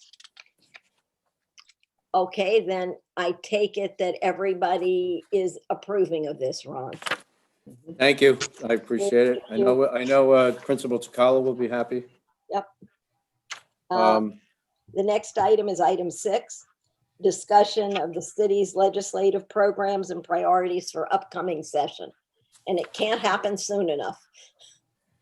No, and if you look, thank you, Mayor. If you look at most of the lead off into the priorities, it really centers around our schools and the support of the state for charter schools, and sharing of referendum dollars and things of that nature. Also, home rule. We know the legislature always is nipping at it and trying to take away our home rule. Actually, we've seen a little bit about that just with the with governor's orders coming out and kind of overruling and rolling over what we want to do as far as enforcement of COVID type regulations or rules that we would like to put in place. So these are things that are important to us. One of the last things I would like just to mention in passing is we've been very fortunate in the last 2 years that when we went to Tallahassee, we were, not many cities get funding for projects. That happens for 2 reasons. One, everybody made the effort to go up there and actually sit and meet with legislatures. And the other one is that our public works department is very efficient and we have shovel-ready jobs ready to go. Last year, the first year, we got $252,000, which we just received. It's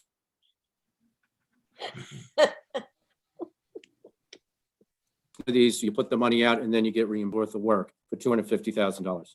The next year we went up, we did get the $250,000, but because of the COVID, pandemic, a lot of these projects, and I guess the funding was vetoed by the governor, and I can't blame him, but we would have received that. Now we went ahead and did our normal project, and we had budgeted $250,000 for curbing and stormwater drainage work. I was told to get a similar project in this year, and I would be able to apply what we actually spent last year to this year's amount. So we're actually going for about $1 million, funding 500,000, 250, which we did last year. And this year we have it in our budget also. So I'm hoping that we will be successful. And, I don't know how it's going to work out as far as going to Tallahassee. Who knows? But I think there's a good shot that we would be successful. We're putting in a little more than 50%, which is always good, but it's still a lot of money to the city. Okay, any questions for the city manager? All right. Item 7. Item 7. Go on. Item 7. Go ahead. I'm sorry, man. No, you go. All right. We belong to the ICMA retirement. Our employees can join that plan. And I was asked if if a commissioner would, if they so chose, would like to join the plan, could they join? The answer from our plan manager is yes. As employees of the city, you can join. So it's really kind of similar to the medical or the insurance plans, that if you would like to join, you do join. And there was a resolution, I think, in 2017, 2016. This would be very similar. If a commissioner chose to join, they can join. So, and that would be it. And their contributions would come from them personally and not the city. Yes. Okay. I would ask that if I could have consensus, only because of timing, that if there is consensus, we could move ahead and would put it on in January for a final or approval or resolution at that time. Okay, well, anybody want to talk to this item? Because in the absence of words, you've got consensus.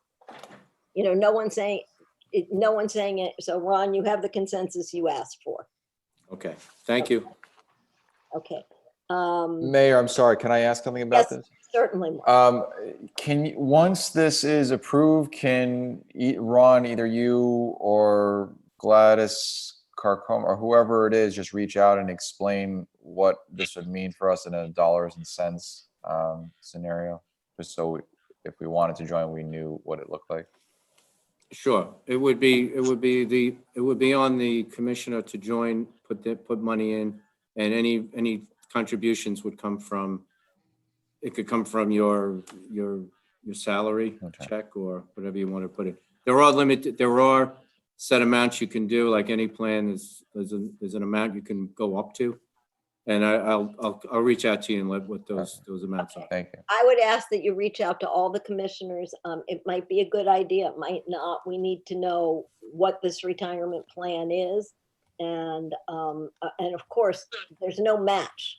There's no match for us, but it would be good to know what their prospectus is like and what they're investing in. Okay. Anybody else? Yes.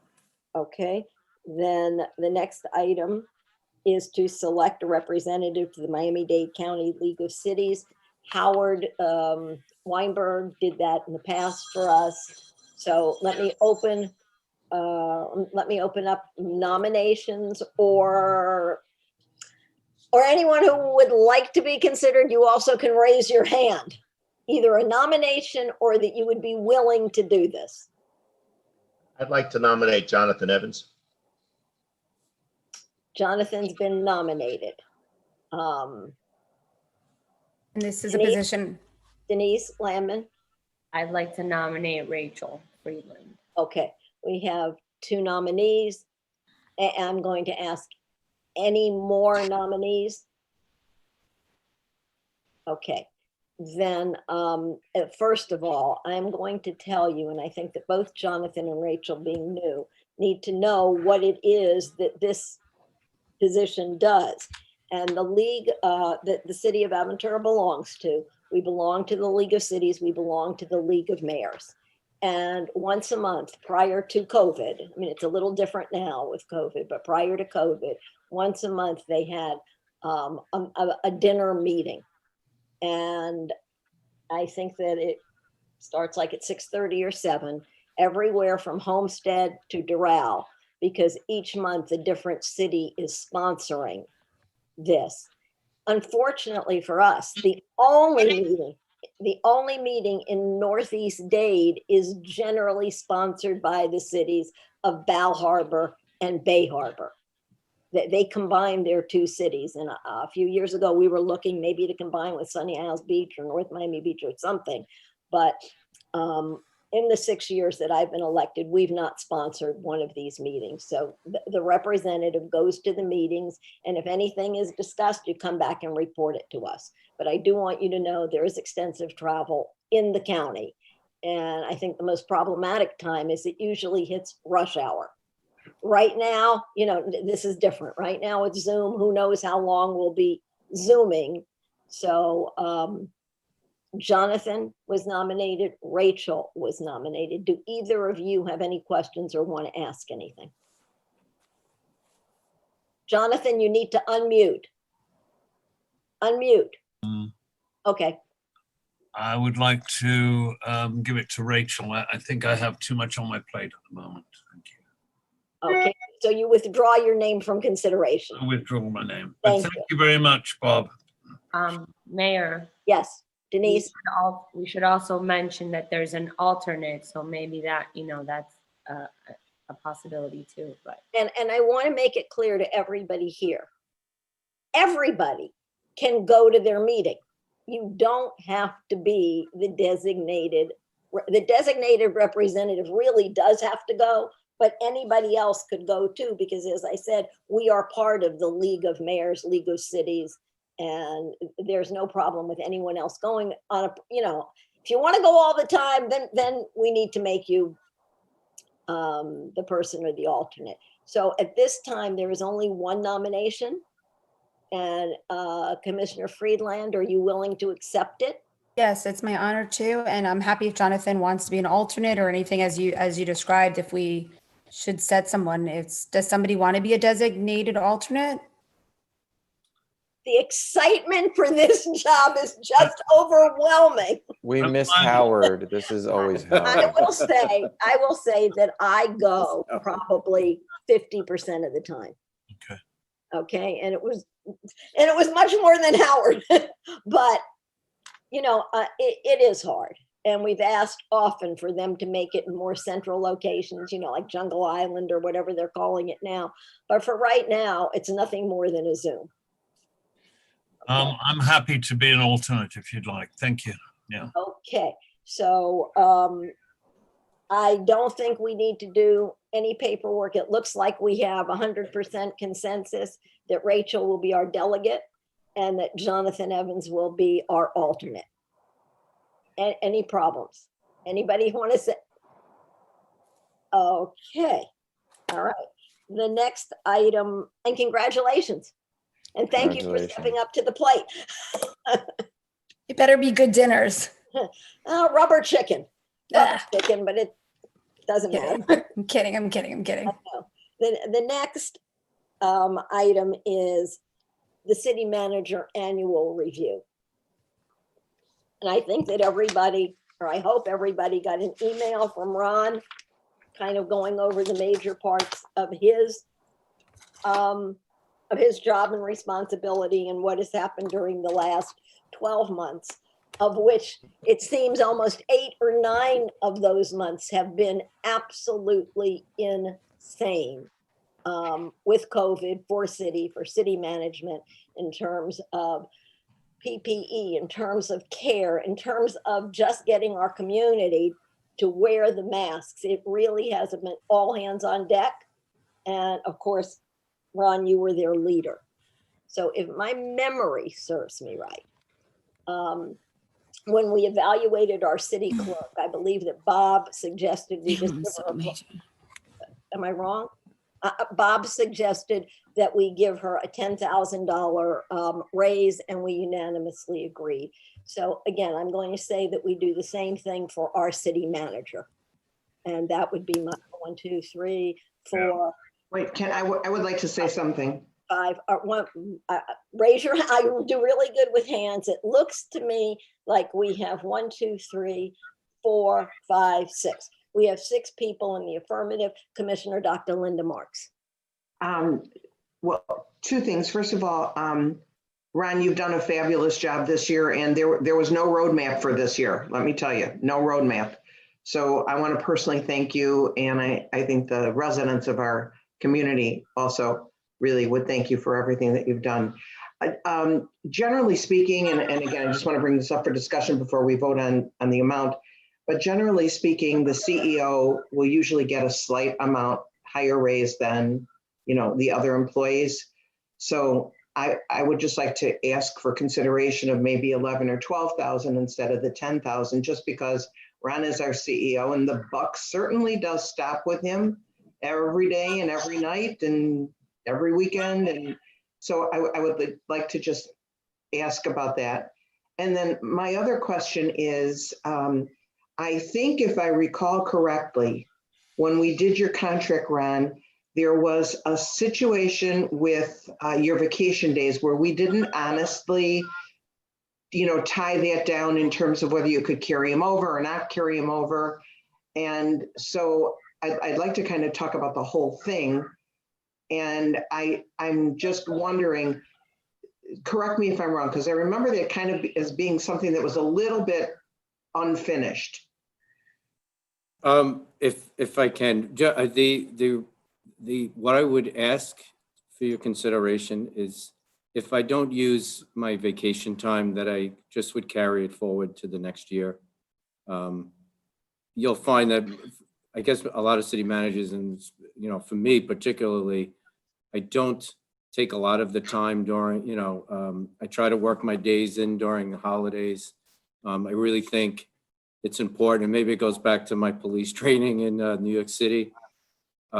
When you're in charge, you don't like to be away for long periods of time, and it's kind of carried with me my whole life. So that would be I would just appreciate that, just the ability to carry that forward. And let me ask the attorney, is there anything, if it was the will of the commission to do that, is there anything you would have to write onto his contract? We would take a look at that and update it if necessary. Okay, and bring it back to the commission? Correct, if it needs an update. I don't recall at this time the I don't specific provisions. Thank you. Dr. Marks, would that be fine with you? Oh, absolutely. Absolutely. I remembered it from a while back, and Ron was new at the time, so I really didn't want to bring it up. But actually, I'm glad that you clarified it, Ron, that you'd like to see, the days just carried over. So yeah, let's take a look at that. And then the other thing would be what we do with the salary. I know automatically, I think, Mayor, everyone gets that 3% increase, correct? I think. Well, this year they did, last year they didn't. Last year they didn't? Right, no, last year it was 2%. Okay, Okay. yes, but our commission. Those are the employees that report to Ron. The three Right. employees that report to us, we have we have very little say with Ron and his employees, but of the three people that report to us, we're the decision makers. Okay, but this year, I think we gave Elisa the 3%, yes, as well as the 10%, as well as the 10,000. Ron, is that what we gave Elisa? Yes. Okay, so I think that what my suggestion was on the salary part was just obviously the 3%, just as we gave to everybody else. And I thank the commission from the bottom of my heart for the 3% instead of 2%. And then just 1,000 or 2,000 more than we gave others, just because he's got the target right on his back. I'm very appreciative of that, but honestly, I'm very happy with the 10,000. All right, Commissioner Shelley, and please raise your hands. It's so hard on a Zoom. Can't hear you. I think Dr. Marks raises a good point. I would like to say that I'd agree with her, the 3% and 12,500, and I think that would be equitable and fair. Works for me. Okay, I would like to say I'm good with the 3% and 10,000. We're entering a very, very tough time. The state has already declared deficits in the billions of dollars. And again, leading by example, says volumes to our employees. So the city manager just said he'd be fine. Yes, and I really do appreciate that thing, but the 10,000 is more than enough. I'm fine.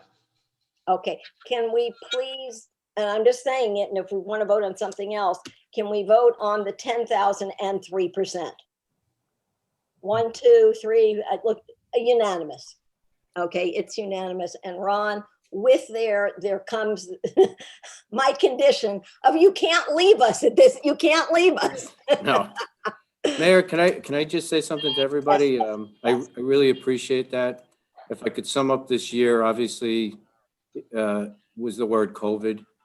And it's as bad as it was for me and our residents, really, any success that I had was really because of the people that work here. And I could go down starting, I can see Elisa's face on the thing, but from Elisa, Brian Reducci, Brian Pegues, Kimberly Merchant, Joe Kroll, Karen Lanke, our principals, they really, really are unbelievable because they, when you give me something to do, ultimately they put it into action. And not always is it easy to do. Your support has been amazing. I never take any time when you're upset with me. I never take it that you're mad at me personally, and which is really a big deal. Honestly, there is a difference. I'm never afraid to be, told, hey, I would do it differently, or positive criticism. And again, that's what makes people like me want to really do well and work hard. So, but truthfully, most of the hard work is really done on the lower floors where the rubber meets the road, and it's just a pleasure to work here. And it's a pleasure to have you work here. Yeah. It really is. I have a question. Linda, Friday, we have an educate the school liaison meeting. I saw where the police department donated $10,000 for a flag. And again, I don't have to have the answer now. Ron, is there any possibility that the commission, the city, can make an annual contribution to the foundation? Well, I'm not a lawyer. I'm sure we could. I don't think so. Well, then No, I don't know. You have to well, we throw give that a one lot to of money. David. Wait a minute, we already do this. We do a lot for ACES. Yeah, That's all on our budget. Okay, so I just feel sometimes so badly that the two schools are treated differently, and I've asked the city manager if after the first of the new year we can really review and go over the major differences in their contracts. And I know the red light money is very flexible money. It is not taxpayer driven money. And again, when our police can do something, I certainly think that we can too, but I wouldn't like to see it come out of our operating budget. But maybe we can also help this foundation. They've just done amazing work to move ahead. It's a commitment of the city that when I'm not there, when Bob's not there, when any of you are not there, that this would still go forward because we've put it in a resolution that would continue way past us and therefore sustain a school or certainly help. And it's just a thought, Ron. If you, after the first of the year, no rushes. Anybody else have anything for the good of the cause? Dr. Linda Marks. I just wanted to thank you, Mayor, for the proclamations that you made this morning. And I want to share with the commission, we went through a really tough time. Having my husband in the hospital was not simple. And my husband's a tough guy who's always been a rock. And I will tell you that I learned when I picked him up that he was not a rock through this experience. And it was very, very, very challenging to realize that he was all alone in the hospital, and anyone who came to see him came in looking like they were in an outer space suit. And the door was always closed because you're in an infectious, situation. And I tried to think of some way to recognize these two special men who, honest to God, called me every day, cared about my husband. As a matter of fact, Dr. Marvin Wellen, just so you know, wait 1 second. Oh, they're testing our Anyway, I want you to know that when Jerry went into the hospital, he took his Apple phone cord with him, which was like about 3 inches long. And of course, it didn't reach anywhere and he couldn't use his phone. And Dr. Wellen came in that day when they admitted him and said, "What's with the cord? You'll never be able to get your phone." The next morning, he walked in with a cord. He went to his office and got it. And he said, "This will help you. Here's the phone." And he put it on his bed so that he could have it. These are the kind of men that we honored this morning. But when I called the mayor, I called her with concern. I didn't know if she would do this or not do this. The enthusiasm, the support that she showed, I cannot tell you. This woman truly, truly is special. And Enid, I want to just thank you. No, I know what you went through. And as I say to all of you, the cheapest thing we can do to promote our city is the use of proclamations. Bob, would you agree? Absolutely. We've given Absolutely. them, the former administration didn't like to. I'm very different.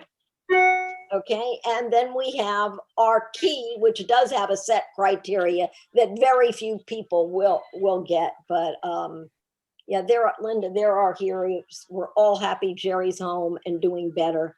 We're not through this. And I just want to say to all of you, please be safe over the holidays. We're going to have many, many more Thanksgivings, but it was something that Linda said to me. I know people in Aventura are planning dinners for 10, 15, 25 people, maybe 30, because families are very big. If any way we can get a message out, there will be other Thanksgivings, but how will they feel if a member of their family got sick during the Thanksgiving dinner? Okay, or as a result of it.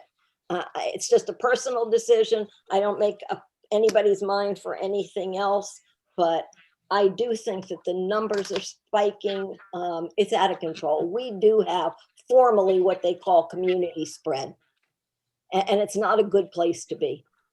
So I would tell you to think about it. There'll be other Christmases, and hopefully we'll all be there to enjoy them if we handle this appropriately. Anybody else? Ron? I really don't want to get in trouble with Joanne Carr, but I did not mention her name. And I knew, I always, there's always one you forget. Joanne is unbelievable. She's, I don't know where I would be without her most of the time. So she, as Ron, you you're know, always you all deal with Joanne. her. So you know what I'm talking about.